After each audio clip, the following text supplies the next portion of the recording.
Hello everyone. तो आज इस वीडियो में हम देखने वाले हैं कि स्टॉक मार्केट में जैसे बहुत से शेयर होते हैं। आपको पता है अब ऑलमोस्ट 5,000 10,000 शेयर है। एनएससी बीएससी सब अगर आप मिलाते हो बहुत ज़्यादा शेयर है। बट हम हर एक शेयर में तो इन्वेस्ट नहीं कर सकते, ठीक है। हम इन्वेस्ट वही शेयर्स में करेंगे जो हमें लगते बेस्ट शेयर है, ठीक है। तो हम आज इस वीडियो में वही देखने वाले कि कैसे हम मतलब जो बेस्ट शेयर होते हैं तो वो कैसे सिलेक्ट करें, कौन सी ऐसी चीज़ें होती है जो हमें देखनी चाहिए किसी भी शेयर में इन्वेस्ट करने से पहले, ठीक है। और वो कैसे हम सिलेक्ट करें, क्योंकि अभी बहुत से स्टॉक है, अभी सारे स्टॉक्स को तो हम एक साथ नहीं देख सकते, 5-10 हज़ार स्टॉक्स को। तो हम फ़िल्टर कैसे करें, तो इसके लिए जो मेरे को बेस्ट ऐप आज के टाइम पे लगता है, ठीक है। अगर आप मोबाइल से लॉगिन करते हो, इन्वेस्टमेंट करते हो, तो जो उसके लिए जो बेस्ट ऐप है ना, वो मेरे को लगता है ग्रो ऐप, ठीक है। ग्रो ऐप अगर आप यूज़ करते हो तो आपको जैसे ही समझो आपने ग्रो ऐप नहीं यूज़ करे तो आपको इस एप्लीकेशन का लिंक इस वीडियो के डिस्क्रिप्शन में मिल जाएगा, जहाँ से आप लॉगिन कर सकते हो। बहुत सिंपल प्रोसेस है लॉगिन करने की। जैसे आप ब्रोकरेज अकाउंट में अकाउंट बनाते हो उसी तरीके से आप यहाँ पे भी अकाउंट बना लेना, ठीक है। अकाउंट बनाने के बाद आपके सामने कुछ ऐसा इंटरफेस ओपन हो जाता है। यहाँ पे देखो नीचे आने के बाद है ना प्रोडक्ट्स एंड टूल्स, ये सबसे इंपॉर्टेंट है। यहाँ पे आपको देखने मिलते हैं इवेंट्स में आपको क्या देखने मिलते हैं, कौन से स्टॉक्स आज के टाइम पे बोनस डिक्लेयर कर रहे हैं, डिविडेंड दे रहे हैं, सब कुछ। तो इससे हमें क्या पता चलता है कि हाँ आने वाले टाइम में कौन से स्टॉक्स अच्छा परफॉर्म करने के चांसेस जो हाई है। देखो यहाँ पे भी जियो जेट फाइनेंशियल्स है जो अभी ये राइट्स दे रहा है 1:3, मतलब यहाँ पे क्या है, 1 राइट एलिजिबल फॉर एवरी 6, मतलब यहाँ पे आपको एक शेयर मिलेगा फॉर एवरी 6 शेयर जो आप होल्ड कर रहे हो, ठीक है। तो इस तरीके से आप देखोगे ना तो आपको यहाँ पे अलग अलग स्टॉक्स देखने मिल जाता है, ठीक है। अभी हमें देखने की जो ओवरऑल जो इतने भी 5-10 हज़ार स्टॉक्स है उसको हम फिल्टर कैसे करें। तो यहाँ पे जो ऑल स्टॉक्स का जो ऑप्शन है, ठीक है, ये ऑल स्टॉक्स वाले ऑप्शन में मैं आ जाता हूँ। तो ये अभी एक्चुअली लोड हो रहा है। ओके, तो ये अभी लोड हो गया है, ठीक है। तो यहाँ पे अभी अपने को जितने भी स्टॉक्स है हर एक स्टॉक देखने मिलेगा।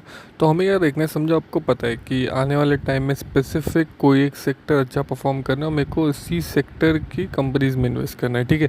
तो मैं क्या करूँगा, मैं फ़िल्टर में चले जाऊँगा। अभी देखो यहाँ पे सेक्टर वाइज सारे सेक्टर्स आपको यहाँ पे देखने मिलेंगे। अब मेरे को लग रहा है कि आने वाले टाइम में जो फाइनेंशियल सेक्टर है, ठीक है, वो अच्छा परफॉर्म करेगा। या फिर मैं एफएमसीजी को मैंने सिलेक्ट कर लिया और फाइनेंशियल, ये दोनों सेक्टर्स मैंने सिलेक्ट कर लिए। तो उसके अंडर के जितने वो ऑटोमेटिकली सब सिलेक्ट हो जाते हैं, ठीक है। अब यहाँ पे आपको देखने मिलेगा दोनों सेक्टर में सिलेक्ट कर लिए। इंडेक्स, समझे आपको स्पेसिफिक इंडेक्स, मतलब आपको निफ्टी बैंक के से इसमें इन्वेस्ट करना है, सेंसेक्स में करना है, या फिर निफ्टी 100 बीएससी 100, तो यहाँ पे आप सेंसेक्स भी सिलेक्ट कर सकते हो। बट मेरे को सेक्टर स्पेसिफिक करना है, इसलिए मैंने सेक्टर स्पेसिफिक ऑलरेडी सिलेक्शन कर दिया। अब मैं आता हूँ ये मार्केट कैप पे। मार्केट कैप क्या होता है कि समझो स्मॉल कैप कंपनीज होती है, मिड कैप होती है, large cap companies. Large cap companies को यूजुअली ब्लू चिप कंपनीज भी कहा जाता है, जिन जो ऑलरेडी इस्टेब्लिश कंपनीज होती है और उनका जो ग्रोथ होती है ना, वो एक्चुअली में स्टॉक प्राइस की ग्रोथ उतनी ज़्यादा नहीं होती जितनी स्मॉल कैप और मिड कैप की होती है, ठीक है। उसमें वोलेटिलिटी बहुत ज़्यादा होती है क्योंकि उन लोग के लिए ग्रोइंग पोटेंशियल बहुत ज़्यादा होता है स्मॉल कैप और मिड कैप कंपनीज में। तो इसलिए हम लोग क्या करते हैं, स्मॉल कैप और मिड कैप, देखो हम मैंने ऑलमोस्ट स्मॉल और मिड दोनों सिलेक्ट कर लिए, ठीक है। तो इससे मेरा स्मॉल और मिड कैप का दोनों का रेंज सिलेक्ट हो गया। अब मैं आ जाता हूँ क्लोज प्राइस। अब मेरे को कौन से प्राइस तक इन्वेस्ट करना है, ठीक है। तो यहाँ पे देख सकते हो मैंने 0 to 100 का प्राइस लिया हुआ है, ठीक है। 0 to 100 मतलब जितने भी स्टॉक का प्राइस जो है 0 to 100 के बीच में होगा। मैं एक काम कर देता हूँ यहाँ पे 100 एक्चुअली, मैं एक काम कर देता हूँ यहाँ पे 100 एक्चुअली बहुत कम हो जाएगा, यहाँ पे 200 रख देता हूँ, ठीक है। मतलब यहाँ पे 0 से 200 के बीच में जितनी भी स्टॉक्स आएंगे वो सारे स्टॉक्स मेरे को देखने मिलेंगे, ठीक है। अब यहाँ पे आते हैं, यहाँ पे शॉर्ट बाय, मतलब ऊपर कौन से आपको स्टॉक्स चाहिए, पहले कौन से जिनका मार्केट कैप हाई हो, मतलब मार्केट कैप जिनका सबसे ज़्यादा बड़ा हो, तो वो मेरे को सिलेक्ट हो जाएंगे, ठीक है। तो ये देखो मैंने फ़िल्टर जैसे ही मारा वैसे आईडीएफसी, देवयानी, मन्नपुरम फाइनेंस, वो सारे स्टॉक्स जो है जिनका मार्केट कैप हाई है और जिनका प्राइस जो है अपना क्लोज प्राइस है वो 0 से लेकर 200 के बीच में, और ये सारी कंपनीज अपना फाइनेंशियल और एफएमसीजी, ये दोनों ही सेक्टर्स की सारी कंपनीज यहाँ पे आई हुई है, ठीक है। तो अभी समझो यहाँ पे बहुत से स्टॉक आ गए, अभी भी आपके पास बहुत से स्टॉक्स यहाँ पे आपको देखने मिलेंगे, ठीक है। अभी इन स्टॉक्स में भी जो कौन से बेस्ट स्टॉक्स है ये कैसे सिलेक्ट करें वो हम देखेंगे आगे।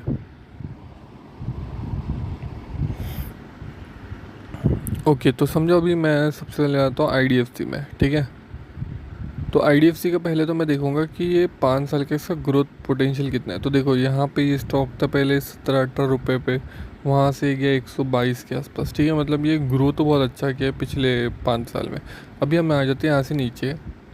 यहाँ पे देखो ये जो फंडामेंटल्स है ना, ये बहुत इंपॉर्टेंट है, ठीक है। जो टेक्निकल जो होता है मैंने वो ऊपर देख लिया कि अच्छा ये बहुत ग्रोइंग सेक्टर है, क्योंकि उसका जो ग्राफ है ऊपर जा रहा है पिछले 5 साल में। बट ये जो फंडामेंटल है ये बहुत इंपॉर्टेंट है। यहाँ पे देखो, यहाँ पे आपको देखने मिलेगा कि इसका मार्केट कैप कितना है। इसका मार्केट कैप है ऑलमोस्ट 17,496 करोड़ का, मतलब 17,000 करोड़, ऑलमोस्ट आप बोल सकते हो 17,500 करोड़ के आसपास। फिर जो पी रेशियो ये है 20.18, और जो इंडस्ट्री पी रेशियो है ना ये है 19.48। एक बार मैं ये कर लेता हूँ, ठीक है। देखो 20 पॉइंट, और ये जो इंडस्ट्री पी, तो इंडस्ट्री पी से इसका पी बहुत क्लोज है, मतलब ये ओवर वैल्यूड है नहीं, ठीक है। उसके बाद आपको देख सकते हैं डेप्थ टू इक्विटी, मतलब इसका डेप्थ है ही नहीं, 0.00 है, मतलब इसका डेप्थ है नहीं। ऊपर से इसका जो फेस वैल्यू वो 10 है। तो यूजुअली आपको पता रहेगा कि जब स्टॉक स्प्लिट होता है या ये होता है तो उसका जो फेस वैल्यू है वो भी स्प्लिट हो जाती है उतने में, ठीक है। बाकी इसका बुक वैल्यू 83.63 है, ठीक है। मतलब ये एक अच्छा बाई है आज के टाइम पे, 83.63 आप देखोगे तो इसका बुक वैल्यू, मतलब समझो कभी ऐसा हुआ कि ये बैंक, मतलब ये स्टॉक, कोई भी स्टॉक समझो ख़त्म हो गया किसी भी XYZ रीज़न के कारण, तो उसका जो बुक वैल्यू वो तो एटलीस्ट आपको मिलता ही मिलता है, ठीक है। उसके बाद इसका डिविडेंड देखो, ये जो डिविडेंड है, डिविडेंड एक्चुअली अभी 0 दे रहे हैं, मतलब इसका डिविडेंड परसेंटेज कुछ है नहीं, ठीक है। तो ये आपको देखना होता है कि आपको डिविडेंड स्पेसिफिक इन्वेस्टमेंट करनी है जहाँ से आपको डिविडेंड मिले, या फिर आपको ग्रोइंग कंपनीज़ में इन्वेस्ट, मतलब यूजुअली ऐसा होता है कोई कंपनी ग्रो होती है तो वो जितना भी पैसा कमाती है प्रॉफिट, वो अपने ही कंपनी में लगाती है ताकि आने वाले टाइम में और ज़्यादा ग्रो करे। कुछ कंपनीज ऐसी होती है जो डिविडेंड पे करती है अपने जो शेयर होल्डर है उनको खुश रखने के लिए, तो बट उसके कारण क्या होता है, फिर वो लोग के पास उतना कैश नहीं होता है कि आने वाले टाइम में वो और ज़्यादा एक्सपैंड कर सके। तो वो आपके ऊपर है कि आपको क्या करना है। ये ROE मतलब रिटर्न ऑन इक्विटी इनका 7.82% है। तो ये सब आपको देखनी है। ये कुछ पैरामीटर्स है जो बहुत इंपॉर्टेंट पैरामीटर्स होते हैं किसी भी स्टॉक में इन्वेस्टमेंट करने से पहले। फिर आप नीचे आ जाएंगे तो यहाँ पे हम लोग आ जाते हैं ईयरली में। तो ईयरली में आपको इनका रेवेन्यू देखने मिल रहा होगा कि क्या चल रहा हो, प्रॉफिट देखने मिल रहे होंगे। देखो जहाँ पे रेवेन्यू इनका बहुत ज़्यादा था, ठीक है, बट इनका प्रॉफिट जो है वो नेगेटिव में था। अभी क्या हो गया, इनका प्रॉफिट पॉजिटिव में आ गया, ठीक है। मतलब इनका पॉजिटिव कैश फ्लो चालू हो गया। अगर आप यहाँ पे देखोगे इसका जो नेटवर्थ है वो भी इंक्रीज़ हुआ, ठीक है। तो ये मतलब बहुत पॉजिटिव साइड्स हमें पता चल जाते हैं जब हम रेवेन्यू, प्रॉफिट और यहाँ पे नेट ये देखते हैं, नेटवर्थ देखते हैं, ठीक है। उसके बाद जो सबसे इम्पोर्टेंट चीज़ होती है वो होती है यहाँ पे शेयर होल्डिंग, ठीक है। मतलब हमें ये देखने मिलता है कि ये जो स्टॉक है, स्टॉक में किन लोगों का शेयर सबसे ज़्यादा है। अगर आप यहाँ पे देखोगे retail, foreign institution, mutual funds और डोमेस्टिक इंस्टीट्यूशंस का जो शेयर है वो है। मतलब फॉरेन इंस्टीट्यूशंस का अगर शेयर है मतलब कि FIIs का शेयर है, बाद में म्यूचुअल फंड या डोमेस्टिक मतलब DIIs हो गई। तो हम लोग यहाँ देखते हैं जून 23 में कितना था वर्सेस जून 24 में कितना होता है। आप देख सकते हो रिटेलर्स का जो शेयर है वो बढ़ गया है, ठीक है।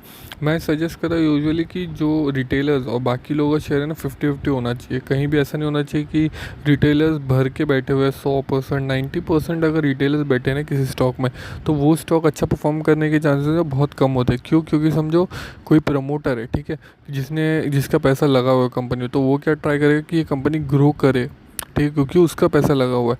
बट समझो जहाँ पे रिटेलर बैठे हुए हैं 80-90-100%, तो वहाँ पे क्या होगा कि वो प्रमोटर का पैसा लगा ही हुआ नहीं है, ठीक है। तो वो कंपनी ग्रो करे नहीं करे तो उससे कुछ वो प्रमोटर को कोई फ़र्क नहीं पड़ता, ठीक है। तो हमें ये जो शेयर होल्डिंग पैटर्न है ना ये भी बहुत इंपॉर्टेंट होता है। हमें देखना पड़ता है कि कहाँ पे कितना पैसा लगा हुआ है, कितना प्रमोटर का है, कितना FIIs DIIs का पैसा उसमें लगा हुआ है।